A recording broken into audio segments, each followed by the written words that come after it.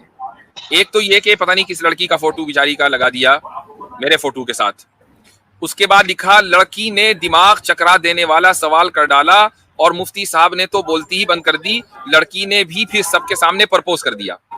ان میں سے ایسا کچھ نہیں ہوا. نہ تو دماغ, مفتی صاحب یہ لاسٹ والی لائن میں نے نہیں پڑھی تھی, یہ میں آپ جی لڑکی نے سب کے سامنے پرپوز بھی کر دیا. نہ تو سوال دماغ چکرا دینے والا تھا, نہ کسی کی بولتی بند کی ہم نے, نہ بولتی بند کرنے کے لیے یہاں بیٹھے ہوئے ہیں, اور پرپوزل والی بات تو بالکل ہی جھوٹ ہے. یعنی اچھا, اور پھر تھوڑا سا تو مطلب یہ کہ شرم و حیا ہونی چاہیے. آپ ایک اسلامی کنٹینٹ پیش کر رہے ہیں, آپ علماء کو جن کی نسبت علم دین سے ہے ان کو آپ سامنے لے کر آ رہے ہیں, ان کے تھمبنیل میں فوٹو لگا رہے ہیں. بھائی سامنے برابر میں کچھ اس طرح کے فوٹو کہ جس سے جو اسلام کے حجاب کے کانسیپٹ کے خلاف ہوں وہ تو نہ لگائے نا. یہ بیسک چیز ہے, بنیادی آداب ہیں, یہ لوگوں کو معلوم ہونے چاہیے. آپ ہمارا کنٹینٹ ضرور شیئر کریں, لیکن اس طریقے سے شیئر کریں گے تو پھر ہم اسٹرائک بھیجنے پر مجبور ہوں گے. مجھ سے لوگوں نے کہا, میرے احباب نے, کہ بھائی اس چینل کو اسٹرائک بھیجنی چاہیے. میں نے کہا کہ نہیں بھیجتے, کوئی بات نہیں. اگر ہمارا کنٹینٹ کوئی لا رہا ہے, اس نے یہ غلطی کی ہے, ہم ایک مرتبہ اس کی اصلاح کریں گے, دوبارہ کرے گا تو پھر اسٹرائک بھیجیں گے. تو جن صاحب کا بھی یہ چینل ہے وہ اس بات کو نوٹ کر لیں, یا دوسرے حضرات بھی, کہ اس طرح کے تھمبنیل مسلیڈنگ بالکل نہیں ہونے چاہیے. جی مفتی صاحب میں ایک بات کر رہا تھا اس پہ آفینسو جہاد پہ. تو میں نے میری اپنی اسٹریم ہوئی تھی آج سے 6-7 مہینے پہلے, اس میں بھی سوال آیا تھا ایسا ہی. تو اگر اکثر ہم جب مسلمان جو ہیں عام مسلمان وہ ڈیفینسو میں چلے جاتے ہیں کہ ایسا نہیں ہوتا, کیونکہ جو معاشرے میں مسلمان رہتے ہیں وہ بھی یہی کہتے ہیں کہ جہاد صرف اپنے لیے ہے. لیکن پھر جب بعد میں جو اسلام مخالف, جو اسلام دشمن لوگ ہیں, وہ پھر حضرت عمر کے ٹائم کے جو کانکویسٹ ہیں وہ لاتے ہیں یا باقی چیزیں. تو لوگوں کو یہ سمجھنے کی ضرورت ہے کہ اس ٹائم پر, کیونکہ اتنے یونائٹڈ نیشن بنا نہیں تھا, یہ سب کسی ٹریٹی میں بند نہیں تھے, ایک چیز انسان کو ہمیشہ یاد رکھنی چاہیے, that is a law of nature. وہ یہ ہے کہ یو کی ناٹ سروائیو وداؤٹ ایکسپینڈنگ. ٹھیک ہے, اگر اس وقت سعودی عرب یعنی جو اس وقت کا جزیرۃ العرب تھا, جس کی ایک طرف پرشین امپائر تھا اور ایک طرف بیزنٹین امپائر تھا, اگر وہ اٹیک نہیں کرتے وہ کر دیتے, اور یہ 100% شور تھا, ان میں سے کوئی ایک کر دیتا وہ دونوں کر دیتے. اور اسی لیے یہ کہنا کہ آفینسو جہاد نہیں ہے, یہ پاگل پنتی ہے اور کچھ نہیں, کیونکہ یہ آپ کو آگے بھی کام آئے گا, کیونکہ یون کب تک رہے گا, کس کو پتا ہے یون کب ختم ہو جائے. اور اسرائیل اس کی سب سے بڑی مثال ہے. آفینسو ڈیفینسو ان کی اپروچ ہے کہ اس سے پہلے کوئی ملک ہم پہ اٹیک کرنے کے قابل ہو ہم ہی کر دیں. جیسے عراق میں انہوں نے بامبنگز کی, نیوکلیئر ان کے جتنے بھی بن ہی رہے تھے, ابھی وہ بننے والے نہیں کہ نیوکلیئر ریئیکٹرز گرا دیے. تو دس ہیپنس, یہ کوئی نئی بات نہیں ہے, اس میں کوئی گھبرانے والی بات نہیں ہے. عمدہ پوائنٹ. اچھا جی آگے چلیں. عاصم بھائی آپ کچھ کہنا چاہ رہے تھے؟ یہ آواز کس کی طرف سے آ رہی ہے؟ شاید حبیب بھائی کی طرف سے آ رہی ہے. جی حبیب ندوی صاحب, میرے خیال سے ایک سوال اور, کتنے رہ گئے ہیں سوال؟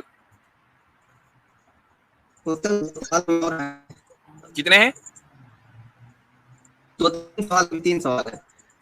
اچھا چلیں کریں, جلدی جلدی کر لیں تاکہ پھر ہم لنک پبلک کریں. آواز آپ کی بریک کر رہی ہے, میرے لیے سب کچھ ہو رہا ہے, بریک ہو رہی ہے. جی جی بھائی. تو ایک جو اہم سوال ہے وہ ہے کہ انہوں نے چکرورتی بیاج تعلق سے کہا تھا کہ اسلام کے اندر جو ہے صرف چکرورتی بیاج حرام ہے, اور یہ پوائنٹ مضبوط کرنے کے لیے آواز بہت زیادہ خراب آ رہی ہے ابھی بھائی. جی سمجھ میں نہیں آ رہا کیا کہہ رہے ہیں.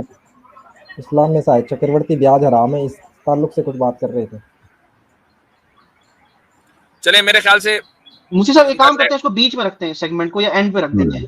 ہاں اس کو دیکھ لیں. ویٹ کر رہے ہیں. جی آج تھوڑا تاخیر بھی ہو گئی, اگلی مرتبہ بقیہ 3 سوال کو لے لیں گے انشاءاللہ.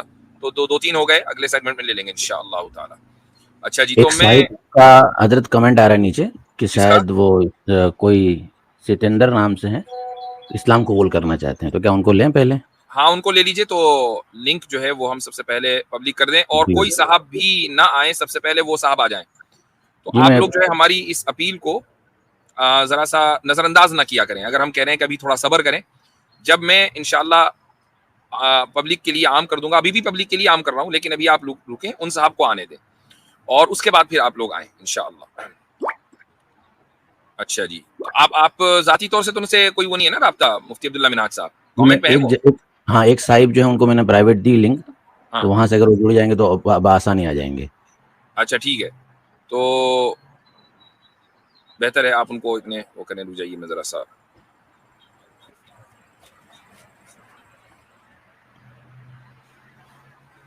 اچھا جی، یا اگر وہ کمنٹ میں ہے تو یہاں کمنٹ کریں. یوسف چودھری کے نام سے ایک صاحب آئے ہیں، وہی ہیں جن کو آپ نے دیا ہے؟ نہیں. سبق پھر پڑھ صداقت کا، عدالت کا، شجاعت کا، لیا جائے گا تجھ سے کام دنیا کی امامت کا. سبق پھر پڑھ صداقت